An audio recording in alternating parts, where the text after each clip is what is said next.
వెనక్కి వెళ్ళు, వెనక్కి వెళ్ళు.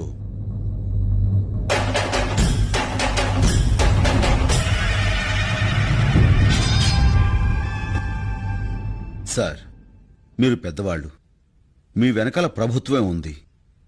మేము చాలా మామూలు వాళ్ళం. కానీ నేను మిమ్మల్ని ఒక్కటే అడుగుతాను.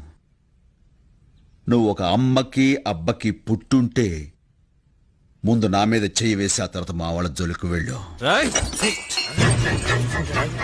కాదు కూడదు అనుకుంటే నీకు నీ వాళ్ళెవ్వరూ మిగలరు. ఒక అమ్మకి అబ్బకి పుట్టుంటే రా.